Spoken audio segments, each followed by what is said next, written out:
Parece que quando a gente liga a televisão ou a gente vai ler o jornal, a gente só vê notícia ruim.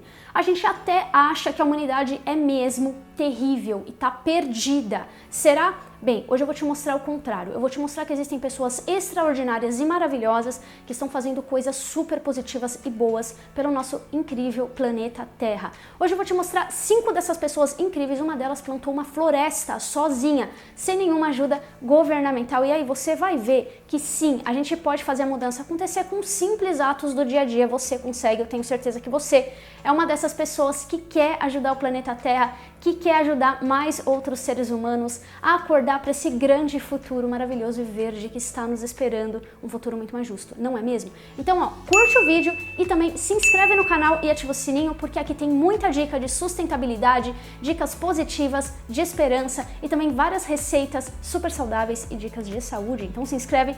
E também você já sabe, vai na loja online do Pensando ao Contrário. Você não sabia? O Pensando ao Contrário tem uma loja sustentável, tem um monte de produtos naturais, tem vários cosméticos naturais sustentáveis para você.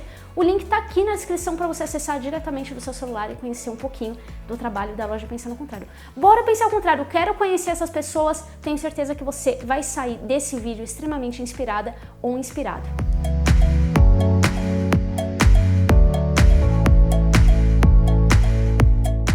Eu vou começar esse vídeo te contando uma história inspiradora, a história do Jadav Payeng. E tudo começa lá por volta dos anos 70. O Jadav, na época, lá pelos anos 70, era um adolescente de aproximadamente 16 anos. E ele morava numa região que estava bastante destruída por conta do desmatamento. O Jadav, ele estava aprendendo a ser um agricultor como seus pais e ele não teve acesso a nenhum tipo de educação formal. Lá estava ele andando pelas redondezas do local onde ele habitava e existiam verdadeiros desertos ali, onde era muito quente, né, por conta do sol muito forte da Índia e também porque os agricultores simplesmente desmataram tudo, então o solo estava erodido. Os agricultores, eles simplesmente utilizaram toda aquela terra e por conta, né, do desmatamento extremo, depois não conseguiram mais usar a terra estava infértil. Ele estava andando por lá e de repente ele encontrou várias cobras mortas e secas pelo calor do sol. E aí ele ficou, né, ele tinha uma mente curiosa, ele começou a ficar meio encafifado com tudo aquilo, né, encafifado, que termo é esse? Desenterrei, né, o termo. Ele estava realmente muito curioso, eu queria saber o que aconteceu com essas cobras, por que elas estão todas mortas pelo calor. Logo ele percebeu que nas semanas anteriores tinha chovido muito e as cobras possivelmente tinham sido levadas de florestas distantes até aquela região desértica e ali elas tinham morrido por conta do calor, não tinha nenhuma árvore para que elas pudessem se proteger. Foi aí que, com apenas 16 anos, o Jadav ele percebeu algo que ninguém ali da comunidade dele estava percebendo. As árvores eram extremamente importantes para a sobrevivência dos animais e também do ser humano. Olha só que sacada que ele teve. É simples, não é? Mas ao mesmo tempo não é, porque senão a gente não estava super desmatando a Amazônia, não é mesmo? E eu queria falar para você que ele resolveu então que ele iria fazer alguma coisa. Uma pessoa simples, um adolescente e que não tinha tido nenhuma educação formal, não tinha acesso a nenhum tipo de terra, ele simplesmente resolveu criar mudas a partir de sementes que ele começava a colher por ali e replantar naquela área desértica. Todo mundo achou que ele era louco. O que você está fazendo com o seu tempo? Ficar plantando árvore nessa região seca, infértil. O governo, na verdade, começou um projeto de reflorestamento mais ou menos em 1979 lá nessa região, que é conhecida como Aruna Chapori. E o Jadav começou a participar. Só que logo o governo perdeu o interesse, porque era uma região realmente muito pobre e o governo não tinha realmente interesse em regiões tão pobres assim. O governo foi embora, deixou novamente aquela região totalmente abandonada, né, a Deus dará. E aí simplesmente o Jadav falou, não, eu quero continuar esse projeto. Com governo, sem governo, ele continuou plantando, ele está plantando até hoje. Em 2008, o governo resolveu voltar à região. Olha só, demorou. Em 1979 para 2008, o governo ficou sabendo que existiam vários elefantes ali na região que estavam causando certos problemas para os agricultores. E os governantes, eles ficaram bastante curiosos, falando, como assim tem elefante nessa região? Que eu saiba, essa região é super desértica, não tem árvore ali, né? E aí quando o governo chegou lá, eles ficaram surpreendidos porque tinha uma floresta de 550 hectares com tamanho maior que o Central Park em Nova York. Eles ficaram boquiabertos. O que aconteceu aqui? como é que tem uma floresta. Eles começaram a estudar a floresta e na floresta existiam várias famílias de elefantes, rinocerontes indianos que estão em extinção, tigres de Bengala, vários outros tipos de mamíferos, macacos, várias espécies de aves, muitas ameaçadas de extinção, répteis, anfíbios, várias espécies de insetos, e logo eles descobriram que quem tinha feito tudo aquilo sozinho não tinha realmente nenhuma condição financeira, mas ele fez mesmo assim, foi o senhor Jadav Payeng, que hoje já está um pouco mais idoso, né? E o senhor Jadav Payeng, hoje, ele foi agraciado, ele tem prêmios, foi feito um documentário sobre ele para mostrar, né, como que a força de vontade das pessoas para o bem faz você criar uma floresta sozinho, não é demais? Ele criou essa floresta, tem um link aqui na descrição se você quiser ver o documentário dele. Infelizmente não tem legenda em português, eu não tenho como realmente legendar, né? Mas se você sabe falar inglês, você pode ver a história do Jadav mais completa. Se você não sabe, não tem problema, porque eu já resumi tudo aqui pra você nesse vídeo. Você viu que muitas pessoas conseguem fazer acontecer. Sem educação formal, pessoas simples, mesmo assim ele foi lá e plantou uma floresta maior do que o Central Park sozinho. A segunda história inspiradora que eu vou te contar é também a história de um indiano, o Vava Suresh, um homem que acredita que as cobras sejam as nossas amigas e elas merecem sim muito respeito. O Vava Suresh, ele é um homem comum, ele não tem nenhum tipo de treinamento, ele não tem uma educação super formal, mas simplesmente ele acredita que as cobras sejam super importantes para a nossa sobrevivência e também para a sobrevivência da própria natureza em si. E ele, sabe o que ele faz? Ele resgata cobras perdidas em lares humanos ou no meio da cidade e simplesmente as leva para o seu lar. A floresta, olha só que demais, ele já conseguiu resgatar mais de 50 mil cobras perdidas, olha só que incrível, e ele já foi também mordido mais de 3 mil vezes, porque ele não tem nenhum tipo de apoio governamental, ele simplesmente é uma pessoa que acredita na importância das cobras e acredita que as cobras devam ser respeitadas, tá? Então ele não usa equipamentos de segurança, ele não tem apoio do governo nenhum. Ele simplesmente, ele é chamado como se fosse uma espécie de resgatador, de salvador de cobras. Ele vai lá, retira a cobra dos lares humanos antes que as pessoas tentam matá-las, né? E leva todas essas cobras super felizes para a floresta. E você sabe qual que é a importância das cobras para a natureza? Muita gente acha que as cobras são as vilãs da história. Matam as cobras, não entendem que elas têm um papel muito importante. As cobras são predadoras de vários animais que muitas vezes causam pragas, como sapos ou ratos, tá? Então elas conseguem controlar a população desses animais, fazendo com que muitas vezes pessoas que morem perto de cobras nunca tenham nem pensado em pragas de ratos, de roedores, que muitas vezes afetam a cidade, porque não tem predador de roedores na cidade, porque a gente matou todas as cobras. Então se você encontrar uma cobra, não moleste a cobra, não machuque a cobra, não brinque com a cobra. Chame o Centro de Controle de Zoonoses da sua região. Aqui em São Paulo tem o Instituto Butantan. Vamos respeitar as cobras, elas são as nossas amigas, elas também ajudam muito a gente. Bem, nos dois primeiros casos que eu contei para vocês, eu falei sobre pessoas simples e que realmente, sem nenhum tipo de recurso, resolveram fazer alguma coisa para ajudar o meio ambiente. Mas agora eu vou falar de um casal que na verdade tinha várias e várias posses. O casal Pamela e Anil Malhotra. Eles poderiam continuar vivendo sua vida super confortável nos Estados Unidos, mas eles resolveram que eles iriam fazer a mudança acontecer. Isso também é muito louvável.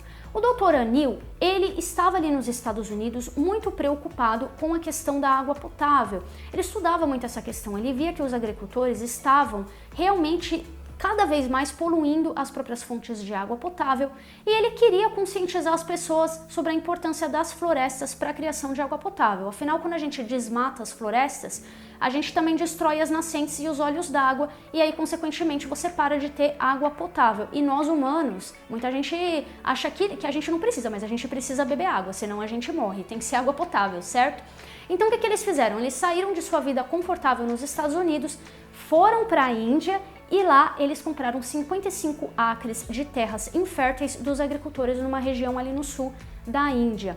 No começo, as próprias autoridades locais não acreditaram muito neles, falaram, mas vocês vão tentar reflorestar essa área desértica, vocês não vão conseguir não. Nem tenta porque vocês não vão conseguir. Só que eles acreditavam no sonho deles. E eles começaram a reflorestar toda aquela região totalmente infértil e desértica. E com o tempo, as nascentes começaram a voltar. E ali, hoje, é um verdadeiro paraíso. Mas mais do que isso, eles continuaram comprando várias terras e hoje eles têm um santuário, que é uma ONG, que é o Sai Sanctuary, com mais de 300 hectares de natureza paradisíaca, com vários rios, com vários olhos d'água e nascentes. Os próprios agricultores se beneficiam dessas nascentes que estão ali, tá? E sabe o que é mais legal? Que o Sai Sanctuary faz também um projeto de conscientização ambiental das comunidades dos arredores, né? Para que as comunidades saibam, né, a importância das florestas, porque não adianta nada você criar uma floresta e as pessoas dos arredores quererem continuar desmatando a floresta. Eles também têm várias terras onde eles simplesmente produzem apenas alimentos orgânicos e toda a energia do local do santuário é energia solar. Eles resolveram até nisso, eles pensaram. Sabe o que é mais legal? É que nesse santuário você pode até visitar, mas não é permitida nenhum tipo de intervenção humana, nenhum tipo de árvore pode ser cortada e é extremamente proibida a presença de caçadores, tá? Aliás, eles têm câmeras por todo o local onde eles realmente ficam tentando vigiar, porque os caçadores, infelizmente, eles continuam indo ao local para tentar caçar os elefantes, os tigres que hoje vivem lá. Antes não tinha nada, agora tem tigre, tem rinoceronte, tem elefante, tem macaco, tem ave, tem vários animais maravilhosos que estão muito, muito felizes de terem novamente o seu lar de volta por conta desse casal. Bem, agora vamos sair da Índia e vamos para a Austrália, onde uma criança amava nadar com tubarões. Eu estou falando da Madison Stewart. A Madison nasceu na Costa Dourada da Austrália, ela sempre teve um contato com o mar. Ela aprendeu desde muito cedo a fazer mergulho livre, onde os seus passatempos preferidos era nadar com tubarões. Ela conta em uma entrevista que os tubarões eram para ela como se fossem cachorros. Ela amava nadar com eles. Eu queria te falar que os tubarões, eles não são agressivos com os humanos, tá? Muita gente acha que os tubarões, eles são comedores de humanos, eles são verdadeiros assassinos dos mares. De fato, os tubarões, eles são predadores, mas eles são necessários, tá? Sem eles, todo o ecossistema marinho iria colapsar, porque eles controlam a população de outros animais, tá? E a maioria das espécies de tubarões não são agressivas, tá? Então existem muitas pessoas que fazem mergulho livre com tubarões e as pessoas não entendem isso. Muitas vezes matam os tubarões por pura ignorância, tá? E a Madison, ela simplesmente sabia disso desde criança. Só que aos 12 anos, ela foi nadar com os tubarões, ela andava todo dia com os tubarões, ela saía da escola e ia nadar com os tubarões, quando ela não encontrou seus amigos. Estava totalmente deserta a área onde ela estava. Ela ficou muito preocupada, ela comentou com seus pais, ela falou, não é possível, onde eles estão? Ela começou a pesquisar e ela descobriu que os seus amigos tubarões tinham sido caçados. A Madison, ela ficou abismada, ela ficou muito chateada e ela fez um pacto com ela mesma. Ela falou, eu vou dedicar minha vida aos tubarões e à conscientização das pessoas. E foi isso que ela fez. O pai dela comprou uma câmera para ela. Ela poderia viver a vida dela de australiana ali, super confortável, mas ela resolveu que ia fazer a mudança acontecer. Ela comprou uma câmera aquática, o pai dela, na verdade, né, a mãe dela. E aí ela começou a aprender a filmar, fazendo mergulho, e aos 20 anos ela lançou o seu primeiro documentário, o Shark Girl, que é um documentário que tenta conscientizar as pessoas sobre a importância dos tubarões e sobre como eles não são de fato assassinos terríveis, tá? Existem esses filmes que eu acho que são filmes absurdos, que fizeram um grande desserviço à humanidade, como esse filme Tubarão e vários outros de tubarões assassinos. As crianças veem esses filmes e no final elas ficam acreditando que os tubarões são verdadeiros assassinos. Isso não é verdade. Você sabe que os tubarões muitas vezes eles são caçados simplesmente por ignorância, porque as pessoas elas acham que os tubarões são assassinos e isso não é verdade, tá? Então faça como a Madison. Depois, mais pra frente, recentemente ela lançou outro documentário, o Blue The Film. Esse documentário ele não tem tradução para o português ainda, infelizmente, não tem legenda, tá? Mas é muito legal esse documentário, tá? Ele fala sobre a importância dos oceanos, como os oceanos estão sendo poluídos por plástico, como eles estão morrendo. E sabe o que você pode fazer aí da sua casa para você ser como a Madison? Sabe o que você pode fazer? Você pode parar de comer frutos do mar, inclusive peixes, tá? Não tô falando só de camarão. Torne-se vegano. Sabe o que você faz? Vai ver as minhas receitas e se inspire nas minhas receitas, porque a gente não precisa destruir os oceanos só por conta da nossa gula. A gente pode ser vegano, muito saudável e ter uma vida super maravilhosa, que nem eu estou tendo agora. Então, faça essa mudança acontecer. Você pode também apoiar ONGs de conscientização ambiental para os oceanos. Deixei 2 links aqui na descrição do vídeo, e você pode simplesmente proibir as suas crianças de ficar vendo esses filmes horrendos de tubarões e animais assassinos, tá? Porque as crianças, elas vão aprender que os animais devem ser odiados e não amados. A gente tem que mudar isso, tá? Porque os animais, eles são nossos amigos, cada um tem uma função na Terra. Vamos fazer como a Madison.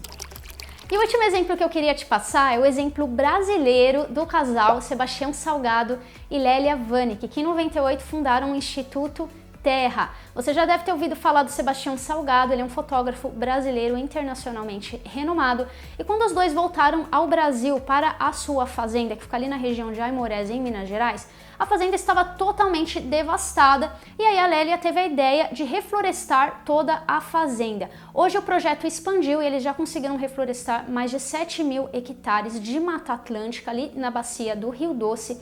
Essa área ela é similar à área de Portugal, só para vocês terem uma ideia de quão grande é esse projeto. Eles também já conseguiram recuperar várias nascentes, eles protegem várias nascentes também, mais de 2.000 nascentes são protegidas pelo Instituto Terra. Eles também têm projetos de educação ambiental, eles já conseguiram atingir mais de 70.000 pessoas, inclusive crianças, para que as pessoas aprendam a proteger as florestas, porque floresta é vida, não é que floresta é só bonitinha. Floresta traz água potável, floresta traz remédio, traz recursos naturais, então a gente tem que manter sim as florestas. Não é incrível esse projeto? Eles fizeram tudo isso por iniciativa própria, não teve nenhum tipo de iniciativa governamental. Hoje esse projeto é o maior projeto de recuperação de Mata Atlântica do mundo inteiro. Não é incrível? Espero que você tenha gostado de todos esses exemplos, que esses exemplos te inspirem. Cada mudança pequena que você faz conta. Você viu o caso do Jadev? Ele simplesmente pegou, foi plantando de árvore em árvore, ele plantou uma floresta. E você, quais sementinhas você está plantando? Compartilhe esse vídeo com seus amigos nos seus grupos de WhatsApp, Facebook, para que eles também comecem a plantar sementes. E a gente se vê então no próximo vídeo. É isso aí, até mais!